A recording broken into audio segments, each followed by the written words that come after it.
এই এসিগুলো হলো জিয়া উদ্যানের জিয়ার যে কবরস্থান এটার মসজিদটা হলো বেশ কিছুটা দূরেই। আসলে এখানে প্রায় 30 টন এসি হবে, দুইটা স্ট্রাকচারে বানানো আছে, যাতে মসজিদে সাউন্ড না আসে, শব্দ দূষণ না হয়, এই জন্য এসিগুলো হলো দূরে ফিটিং করা হয়েছিল। এই জায়গায় একটা মজার ব্যাপার হলো যেটা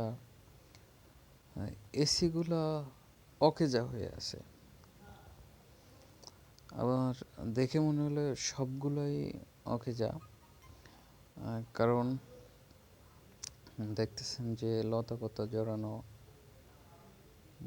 তারপর সামনে মসজিদ, এই জায়গাটা একটু উঁচু, টিলার মতো করছে মাটি দিয়ে, যে জায়গায় হয়তোবা এইটা দেখাশোনার যে দায়িত্বে আছে সে কিছু শাকসবজি লাগাইছে।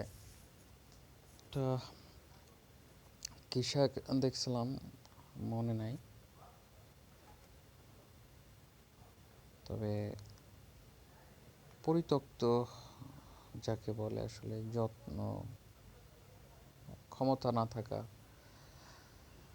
এটা একটা সময় সিকিউরিটি গার্ডদের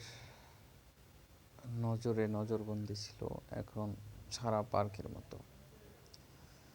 প্রতিদিন বিকালে হাজার হাজার মানুষ আসে এই জায়গায়।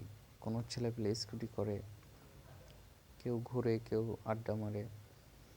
আমি একটু উপরের দিকে যদি উঠি, দেখতে পাবেন যে এই যে মসজিদের এক কর্নার, এই পাশ থেকে যদি উঠি আস্তে আস্তে, একেবারে ওই যে সংসদ ভবন দেখা যায়, অথবা এই যে চন্দ্রিমা উদ্যান নাম করা হয়েছে, যেটা জিয়া উদ্যান নামে পরিচিত, একেবারে এটা আবার হলো একটু খেসি গেট করে দিছে উপরে, যাতে অ্যাক্সিডেন্ট না হয়, মানুষ যাতে পড়ে না যায় এই জায়গা থেকে। এটা একেবারে আপনি ওই পাশে একটু পরে যাইতেছি তখন দেখতে পাবেন সম্পূর্ণটা। তবে আমাকে খুব অবাক করেছে যে বিষয়টা, লক্ষ লক্ষ টাকার জিনিস এখন নষ্ট হয়ে পড়ে আছে।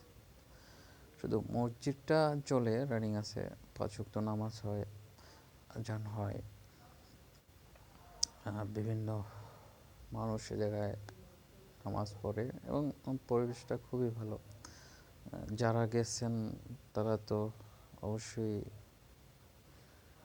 দেখছেন বা চেনেন, জানেন। কিছু গাছ আছে, আম গাছ, কাঁঠাল গাছ, কলা গাছ ইত্যাদি। আর উদ্যানের ভিতর বেশ অনেক গাছই আছে, যে গাছগুলো, কাঁঠাল গাছ আছে অনেক, যেটায় কাঁঠাল ধরে। তারপর কাঠ গাছ আছে, আকাশমণি ইত্যাদি। আর এই যে একটা মসজিদের আমি ইন্দ্রটা দেখাই আপনার সামনে, একেবারে ময়লা হয়ে গেছে, দেখছেন?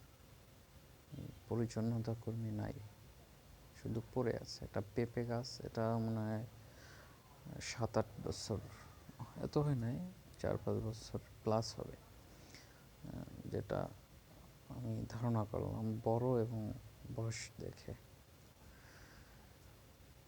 আমি একটু সামনে আলগা একটা মাঠ, মানে মুসল্লিদের নামাজ পড়ে বের হওয়া বা দাঁড়ানোর যে একটা জায়গা, এটা সামনে বেশ ভালোই রাখছে তারা।